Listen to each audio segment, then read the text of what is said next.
ফরজ সালাতের পরে আল্লাহ রাব্বুল আলামিনের কাছে সবচেয়ে শ্রেষ্ঠ সালাত হচ্ছে রাতের সালাত। এটি সাধারণ নয়, এখানে আল্লাহর পক্ষ থেকে ফেরেশতারা এসে উপস্থিত হয় এবং বান্দার এই বিষয়গুলোকে, শুধুমাত্র এই সালাতকে ফেরেশতারা আলাদাভাবে লিখে আল্লাহ রাব্বুল আলামিনের কাছে সেগুলো তুলে ধরেন। আল্লাহ সুবহানাহু ওয়া তাআলা কোরআনে কারীমে এই রাতের দাঁড়ানোকে আল্লাহ রাব্বুল আলামিন বলেছেন এটি হচ্ছে মুত্তাকিদের অন্যতম বৈশিষ্ট্য।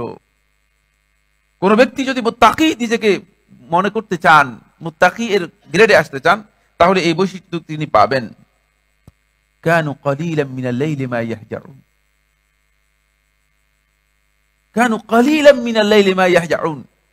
তারা যারা মুত্তাকি, তারা রাতের খুব কম সময় তারা ঘুমায়। এবার আপনি আমি একটু বিবেচনা করলে আমাদের কাছে স্পষ্ট হয়ে যাবে যে তাহলে ওই গ্রেডে আমরা বুঝতে পেরেছি কিনা। কারণ আমরা রাত্রের বেশিরভাগ সময় ঘুমাই, রাত্রের বেশিরভাগ সময় আমরা ঘুমাই। আর তারা কারা? যাদেরকে আল্লাহ তাআলা মুত্তাকি হিসেবে চিহ্নিত করেছেন কোরআনে কারীমের মধ্যে, তাদের বৈশিষ্ট্য হচ্ছে কানু কালিলাম মিনাল লাইলি মা ইয়াহজাউন, রাতে খুব কমই ঘুমায় তারা। এরপরে 6 নম্বর পয়েন্ট হচ্ছে এই রাত্রের এই তেলাওয়াত, রাত্রের এই সালাত, এটি আপনার অন্তরের উপর এমন প্রভাব বিস্তার করে যে আপনার অন্তর যতই কঠিন হোক না কেন, আল্লাহ সুবহানাহু ওয়া তাআলা সে অন্তরকে নরম করে দেবে, সে অন্তর নরম হয়ে যাবে। এখানেও দলিল রয়েছে, বলবো না। 7 নম্বর পয়েন্ট হচ্ছে রাতের নামাজ আর দিনের নামাজের মধ্যে রাসূলুল্লাহ সাল্লাল্লাহু আলাইহি ওয়াসাল্লামকে যখন প্রশ্ন করা হয়েছে, তখন রাসূলুল্লাহ সাল্লাল্লাহু আলাইহি ওয়াসাল্লাম বলেছেন আফদালুস সালাতি বা'দাল মাকতুবাহ সালাতুল লাইল।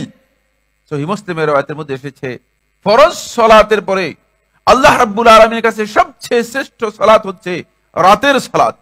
সুতরাং নফল সালাত দিনে যেটা আদায় করবেন এর চেয়ে রাতেরটা বেশি উত্তম। বুঝতে পেরেছেন কিনা? দিনের নফল সালাতের চেয়ে রাতের নফল সালাতের শ্রেষ্ঠত্ব অনেক বেশি, এটি আমাদের খেয়াল রাখতে হবে। এরপরে 8 নম্বর পয়েন্ট হচ্ছে আমার বন্ধুগণ, আল্লাহ রাব্বুল আলামিন এই সময় আল্লাহ সুবহানাহু ওয়া তাআলা বান্দার একেবারে কাছে চলে আসেন। একটা সময় আছে বান্দা আল্লাহ রাব্বুল আলামিনের কাছে যান, যখন সিজদার মধ্যে আপনি যাবেন তখন আপনি আল্লাহ রাব্বুল আলামিনের কাছে পৌঁছতে পেরেছেন। কিন্তু এই শেষ রাত্রে যখন আপনি উঠবেন তখন আবার আল্লাহ সুবহানাহু ওয়া তাআলা আপনার কাছে চলে এসেছে। এটি আল্লাহ রাসূল সাল্লাল্লাহু আলাইহি ওয়াসাল্লাম হাদিসের মধ্যে ইরশাদ করেন, আমর ইবনে আবাস রাদিয়াল্লাহু বর্ণনা করেন, তিনি বলেন আকরাবু মা ইয়াকুনু রাব্বু মিনাল আবদি ফি জাওফিল লাইলিল আখির। রাতের শেষ তৃতীয়াংশ, শেষ অংশটুকুর মধ্যে আল্লাহ রাব্বুল আলামিন বান্দার একেবারে কাছে চলে আসেন। ফাইন ইসতাতা'তা আন তাকুনা মিম্মান ইয়াযকুরুল্লাহ ফি তিলকা সাআতি ফাকুন। সুতরাং তোমার পক্ষে যদি সম্ভব হয় এই সময় তুমি আল্লাহ রাব্বুল আলামিনের জিকির করবে, এই সময় আল্লাহ রাব্বুল আলামিনের কাছে দাঁড়াবে, তখন তুমি যেন সে কাজটি করতে পারো, কারণ তখন তোমার রব তোমার কাছে এসে গিয়েছে। এই সময়ের সালাত, এই সময়ে দাঁড়ানো, এটি সাধারণ নয়, এখানে আল্লাহর পক্ষ থেকে ফেরেশতারা এসে উপস্থিত হয় এবং বান্দার এই বিষয়গুলোকে, শুধুমাত্র এই সালাতকে ফেরেশতারা আলাদাভাবে লিখে আল্লাহ রাব্বুল আলামিনের কাছে সেগুলো তুলে ধরেন।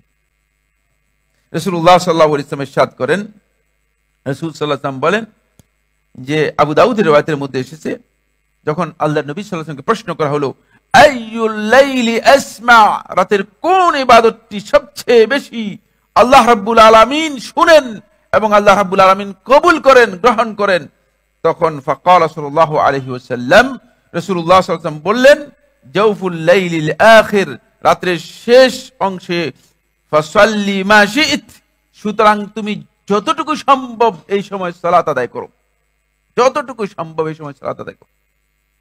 এই হাদিসের ব্যাখ্যা এবং এই বিষয়ে সৌদি আরবের সর্বোচ্চ ফতোয়া কমিটি, স্থায়ী ফতোয়া কমিটির ফতোয়ার মধ্যে উল্লেখ করা হয়েছে ওয়া ইন সাল্লা রাকআতান ওয়াহিদা, যদি কোনো ব্যক্তি এক রাকাত সালাত আদায় করে তাহলে সে এই ফজিলতটুকু পাবে। রাসূল সাল্লাল্লাহু আলাইহি ওয়াসাল্লাম বলেন ফা ইন্নাস সালাতা ফীহি, কারণ এই সময়ে সালাত আদায় করা মাশহুদাতুন, দুইটি অর্থ।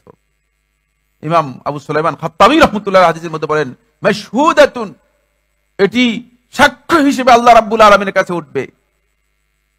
আল্লাহ রাব্বুল আলামিনের কাছে আপনার জন্য সুপারিশের কারণ হবে। সেকেন্ড অর্থ হচ্ছে মাশহুদাতুন আই তাশহাদুহাল মালাইকা, ফেরেশতারা এই সময় উপস্থিত হয়। সরাসরি ফেরেশতারা এই আল্লাহ রাব্বুল আলামিনের বান্দা যে সালাত আদায় করে থাকে সেই সালাত ফেরেশতারা প্রত্যক্ষ করে উপস্থিত থাকে। ওয়া মাকতুবা, এবং তাদের এই আমলগুলোকে স্পেশালি আল্লাহ রাব্বুল আলামিনের কাছে লিখিতভাবে পেশ করে থাকেন। এই সময়টি আরো গুরুত্বপূর্ণ এই জন্য, এই সময় দয়াময় আল্লাহ সুবহানাহু ওয়া তাআলা দুনিয়ার আসমানে নেমে আসেন এবং বান্দাদেরকে দোয়া করার জন্য ডাকেন। তো আল্লাহ রাব্বুল আলামিনের ডাকে আমরা যারা ডাকে সাড়া দিতে পারিনি, আমরা সবচেয়ে বেশি ক্ষতিগ্রস্ত।